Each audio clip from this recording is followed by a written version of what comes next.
সম্প্রতি ভারতের এক ধর্মগুরু এবং ক্ষমতাসীন দলের এক নেতা আমাদের প্রিয় নবী সাল্লাল্লাহু আলাইহি সাল্লাম এবং ইসলাম ধর্ম নিয়ে কটূক্তি করেছে। এর প্রতিবাদে সেখানকার মুসলমানরা চলো মুম্বাই নামে পদযাত্রা শুরু করেছেন। ভারতীয় দিনের ইসলাম ও মুসলিমদের ঘৃণা প্রকাশের মাত্রা বেড়েই চলেছে। এর প্রেক্ষিতে সেখানকার মুসলমানদের করণীয় কি বলে মনে করেন? দেখুন, ভারতীয় ধরনের ইসলাম বিদ্বেষ আজকে নতুন নয়।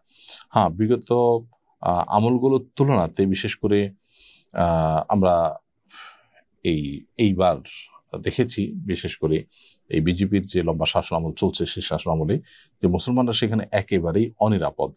ভারতের তথাকথিত যে ধর্ম নিরপেক্ষতার কথা বলা হয়ে থাকে, এই ঘটনা তার স্বরূপকে উন্মোচন করেছে। যে ধর্ম নিরপেক্ষতার নাম দিয়ে সেখানকার সংখ্যালঘু মুসলমানদের উপরে যেভাবে নির্যাতন চালানো হচ্ছে, মানসিকভাবে নির্যাতন চালানো হচ্ছে, এই যে তথাকথিত পুরোহিত, তিনি প্রিয় নবী সাল্লাল্লাহু আলাইহি ওয়াসাল্লাম সম্পর্কে আপত্তিকর যে সমস্ত মন্তব্য করেছে, সেগুলো ভারতের তথাকথিত ধর্মনিরপেক্ষতাবাদের যে আসল রূপ সেটাকে ফুটিয়ে তোলে। এই জন্য আসলে আমরা যদি ভালো মুসলমান হই, তাহলে জগৎটা যেরকম পরিবর্তিত হয়ে যাবে, ঠিক একইভাবে প্রত্যেক দেশের নাগরিকরা নিজেরা ভালো না হলে তাদের আসলে সংবিধানে কি আছে না আছে সেটা দিয়ে আসলে তাদেরকে সভ্য অসভ্য ভালো মন্দ নিরূপণ করা যায় না। একজন সাধারণ মানুষ হিসাবে আমরা যে কাজগুলো করতে পারি সেগুলোর কথা আমি বলবো, এবং সে সাথে সে দেশের মুসলমানদেরকেও আমরা বলবো যে আপনারা আপনাদের জায়গা থেকে প্রতিবাদ অব্যাহত রাখুন, এবং এখানে শান্তিপূর্ণ প্রতিবাদ করতে গিয়ে যদি আপনি মৃত্যুর মুখে পতিত হন, আশা করে আল্লাহ তাআলার কাছে আপনি সাহায্যের মর্যাদা লাভ করবেন। কারণ এটা অনেক বড় একটি বিষয়। অন্যায়ের বিরুদ্ধে আমরা কথা বলবো, বিশেষ করে যখন শিরকে লিপ্ত হতে বলা হচ্ছে বা নবী সাল্লাল্লাহু আলাইহি সাল্লামের প্রতি অবমাননা করার প্রচেষ্টা করা হচ্ছে। দেখুন, মুসলমানের অন্য সব বিষয় ছাড় দেওয়ার সুযোগ থাকলে নবী সাল্লাল্লাহু আলাইহি সাল্লামের মর্যাদার ক্ষেত্রে কোনো ছাড় দেওয়ার সুযোগ নেই। এই জন্য এই বিষয়টাকে সর্বোচ্চ গুরুত্ব দিয়ে আমাদেরকে দেখতে এবং প্রতিবাদ অব্যাহত রাখতে হবে। আমরা যারা দেশে আছি তারা এর প্রতিবাদ স্বরূপ সে দেশের সমস্ত পণ্যগুলো বয়কট জোরদারভাবে আমরা করতে পারি।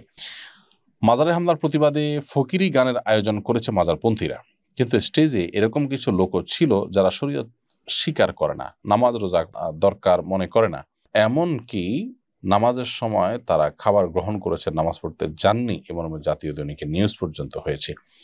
এ ধরনের সুফিবাদ যারা লালন করে তাদের উপর শরীয়তের বিধান কি? দেখুন, আল্লাহ সুবহানাহু ওয়া তাআলা বলেছেন লিকুল মিনহুম শারআতুন ওয়া মিনহাজা, প্রত্যেক জাতিকে আল্লাহ সুবহানাহু ওয়া তাআলা আলাদা আলাদা শরীয়ত দিয়েছেন, এবং আল্লাহ সুবহানাহু ওয়া তাআলা বলেছেন শারআ লাকুম মিনাদ দীনি মা ওয়াসসা বিহি নূহান ইলা আখির আয়া। অর্থাৎ আল্লাহ সুবহানাহু ওয়া তাআলা তিনি শরীয়ত প্রণয়ন করেছেন, শরীয়ত আমাদেরকে দান করেছেন, আমাদের কল্যাণার্থে দিয়েছেন। তো আল্লাহর এই শরীয়ত, আল্লাহর যে আদেশ নিষেধ গোটা কোরআন জুড়ে রয়েছে, এগুলোকে যদি কেউ অস্বীকার করে তাহলে সে মুসলমান থাকার কোনো সুযোগ নেই। আমাদের দেশে তথাকথিত এরকম ফকির বা মাজারপন্থী যারা আছে, এদেরকে অনেকেই মুসলমান মনে করেন, সাধারণ মানুষ অনেকেই মুসলমান মনে করেন, এবং সেটি নিছকই আমাদের ধারণাগত ভুল। মূলত কেউ যখন শরীয়তকেই অস্বীকার করে, আল্লাহর আদেশ নিষেধগুলোকে অস্বীকার করে, তাহলে সে আর মুসলমান থাকে না।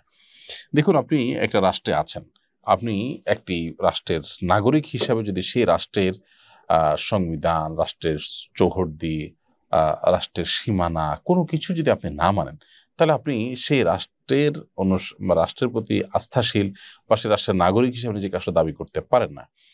আমরা অনেকে এই জায়গাটাতে ভুল করি। আমরা মনে করি যে কে মুসলমান আর কে কাফের এটা তো আল্লাহ ভালো জানেন। এটা মুসলমানের সংজ্ঞা না জানার কারণে বলে থাকি আমরা। মুসলমান মানে হলো আত্মসমর্পণকারী। যে আত্মসমর্পণ করে নাই, আল্লাহর আদেশ মানে না, তো সে মুসলমান না। আর যে আত্মসমর্পণ করেছে আল্লাহ সুবহানাহু ওয়া তাআলার কাছে, মানতে পারুক না পারুক, সে স্বীকার করে, তাহলে এই ব্যক্তি হলো মুসলমান।